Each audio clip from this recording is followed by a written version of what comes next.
One of the things we definitely were going to change, because they're notorious for it, especially with this kind of mileage, is you think the timing chain has a little play in it? You think?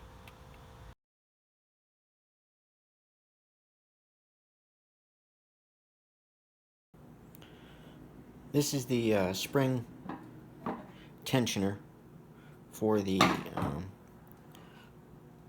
timing chain. The original engine didn't have one. This is just holding the spring out of the way so you can put it on. And we're going to put this on. One of the important things to remember, though, is I'll show you on the block. Behind the original plate, or behind this plate, there are two very small expansion plugs. Don't forget to put them back in the block. Just to give you an idea of the size. They're really small ones, and they would be behind this, so once you put it on, you're out of luck.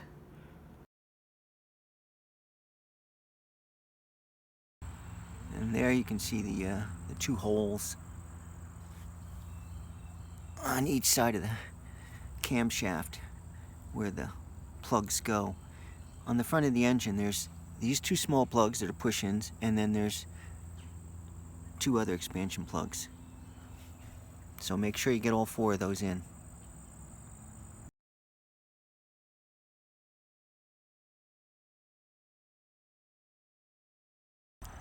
Now with those pressed in, we can put this on, and you can even see there's two recesses for them to fit in, but they're flush, so no worries.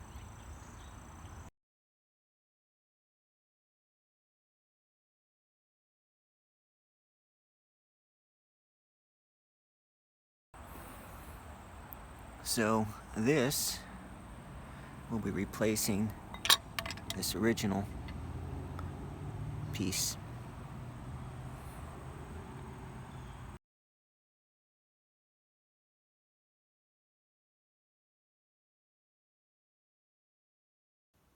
Also with the adjustable replacement thrust plate, you don't need this little piece here.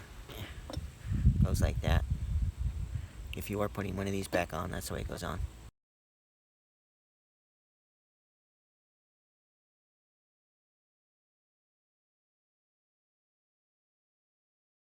And this little piece that would have gone on here, you can see this is what came off, and this is the monster that's on there now. So you got a little bit of beef there for that double roller chain.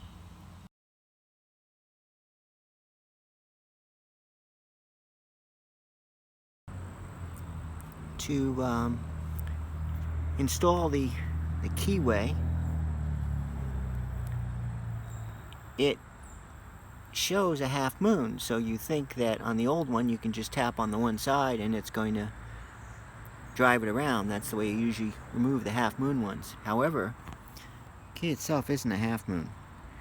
It has a little lip, so if you pound on this, you're pounding against the crankshaft. It's not going to go anywhere.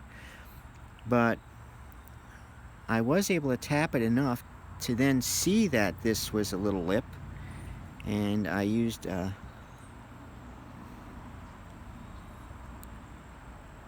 really small blade to get underneath it, lift it a little bit.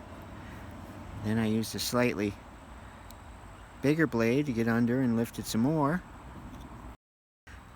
and a slightly thicker one, and then finally I went sideways this way, so it was driven up the ramp, and it came right out. Just a heads up. To install it then, I just used a drift punch a little bit in the center to get it started so it was stuck in there, and then work my way left to right, left, right, left, right until I got it driven down. I think you can still see a little bit of a gap there. Slide the sprocket on and see if it fits, but clears over it. But Here you can kind of see that little bit of gap that I was telling you about that you had to get underneath.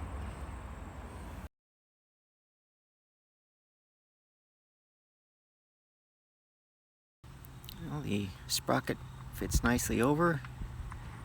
Push it all the way back. But this is a this can be put in 4 degrees advanced or 4 degrees retarded.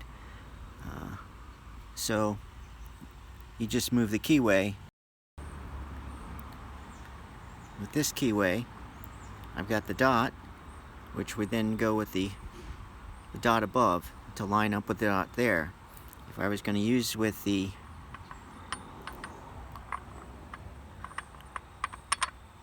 this one, you can see that there's a rectangle, and so you match the rectangle up here with the dot.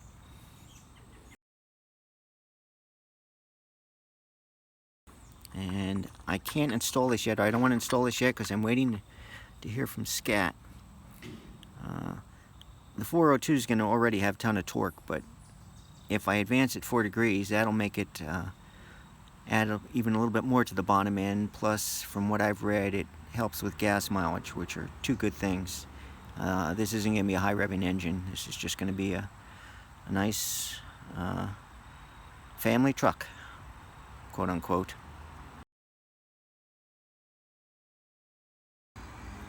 The camshaft is installed. I've got the old sprocket in front as a so I can tighten and turn the crankshaft, but it's all in. The lines line up. I torqued the camshaft bolt to 50 foot-pounds.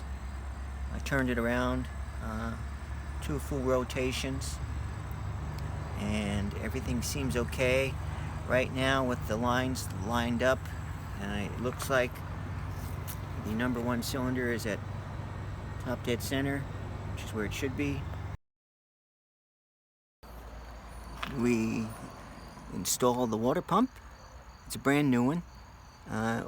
We wanted to get it on now because since we put the timing cover on and there was a little bit of gas, I wanted to make sure that whole gasket was flattened, and in order to do that you have to put the water pump on because these bolts squashed the gasket at the top. So we did that. I got a brand new water pump, even though the old one kind of looked okay, because from everything I've read, these timing covers develop water leaks, and it's because the gasket fails right there on either side.